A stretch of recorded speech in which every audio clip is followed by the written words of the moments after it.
Halo semuanya, saya Cinta Mistohang dari Fakultas Sastra Indonesia, Universitas Pamulang. Di sini saya akan mempresentasikan salah satu mata kuliah yaitu kewirausahaan mengenai apa sih arti kewirausahaan tersebut. Secara sederhana, arti kewirausahawan atau biasa disebut entrepreneur adalah seseorang yang berjiwa berani mengambil resiko untuk memulai suatu usaha atau memulai suatu hal baru dalam kesempatan yang ia miliki. Nah, misalnya nih di sini ada teman-teman yang posisinya sedang menjadi karyawan, pegawai, dan ingin menjadi seorang pengusaha atau ingin mencoba wirausaha.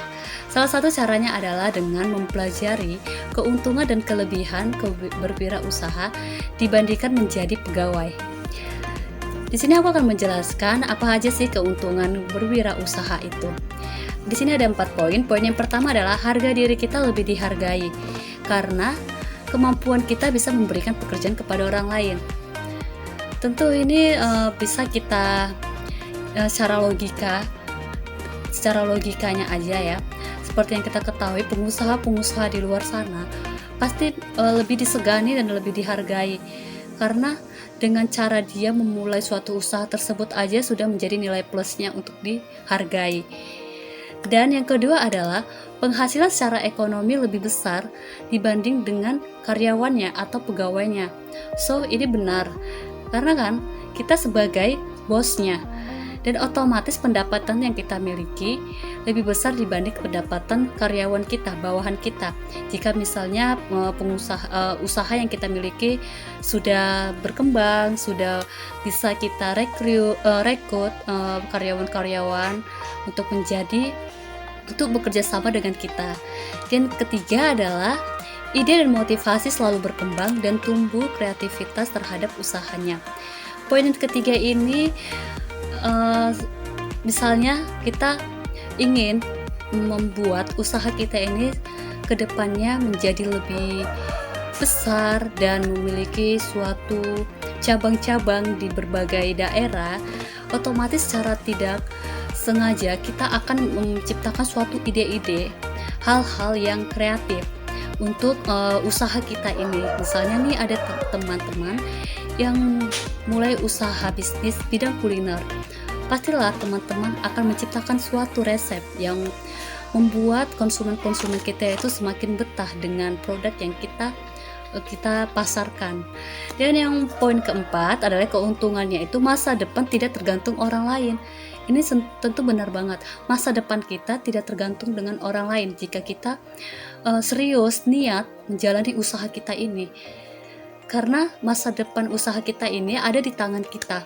Kalau misalnya kita malas-malasan, kita tidak bisa menciptakan suatu ide-ide yang baru, kita tidak mau mengembangkan usaha kita ini, otomatis usaha kita ini akan mentok dan bisa jadi akan gulung tikar. Kan masa depan usaha kita ini pasti ada di tangan kita kan. Mau gimana pun usaha yang kita jalan ini itu gak ada pengaruhnya dengan orang lain. Mau orang lain gimana, itu tidak ada pengaruhnya dengan usaha yang sudah kita jalanin. Dan di sini aku akan jelasin juga langkah-langkah menjadi pengusaha. Memutuskan untuk memulai memang tidak gampang ya guys. Namun kalau tidak segera kita mulai, maka kesempatan yang ada di depan mata kita itu bisa aja diambil oleh orang lain terlebih dahulu.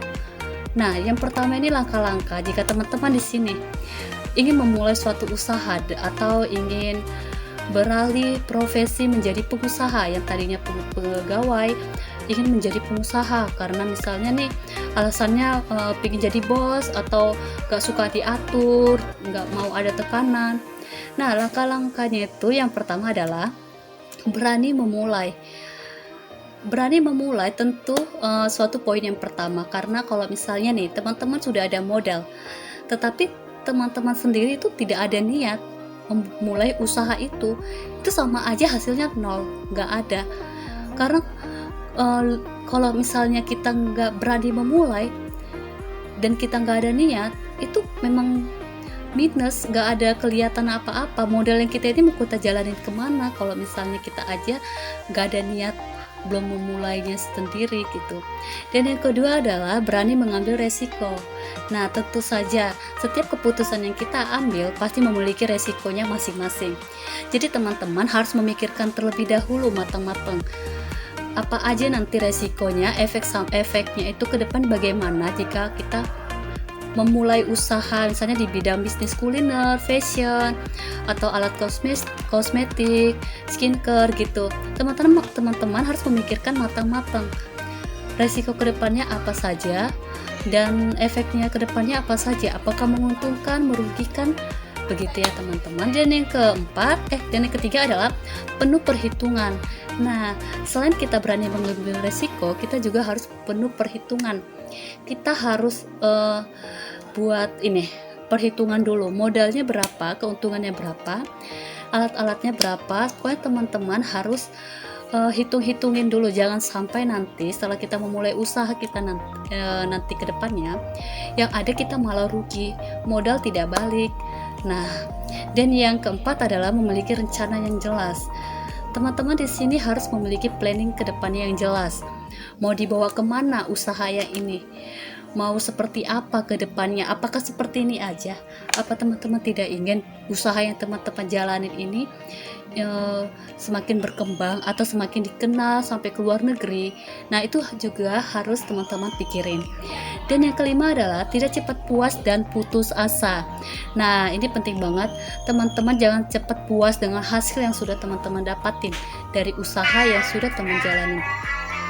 Nah, dan teman-teman juga jangan pernah putus asa. Kalaupun ada masalah, teman-teman harus bijak mengatasinya. Jangan langsung misalnya ada dikit masalah, udah putus asa, nyerah begitu. Dan yang keenam adalah optimis. Nah, optimis ini salah satu juga yang paling penting. Optimis kalau teman-teman memiliki tujuan yang positif. Misalnya tujuan ingin membuka peluang kerja, ingin menjadi orang sukses atau pengusaha terkenal. Jadi optimis untuk menjalani usaha yang teman-teman sudah jalanin.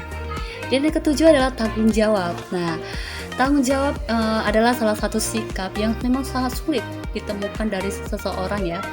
Jadi teman-teman harus bertanggung jawab juga nih sama usaha yang sudah teman-teman jalanin. Begitu. Mau gimana pun itu, teman-teman harus siap. Misalnya ada masalah terhadap karyawan, terhadap produk, semuanya, teman-teman harus bertanggung jawab, baik itu di internal, eksternal, begitu. Dan yang terakhir adalah memiliki etika dan moral. Ini sangat-sangat penting dari yang ketujuh poin tadi ya. Etika dan moral sangat penting karena seorang pengusaha yang tidak memiliki etika atau moral itu sama aja nol. Itu nggak ada artinya. Karena ada pengusaha mentang-mentang dia sudah dikasih kepercayaan dan usahanya semakin berkembang, tapi sombong. Nah, itu sama aja. Orang akan memandang dia jelek dan orang tidak akan memandang usaha dia itu. Begitu ya teman-teman. Nah, mungkin sampai di sini aja presentasi yang bisa aku jelasin. Semoga bermanfaat bagi teman-teman dan juga bagi aku juga.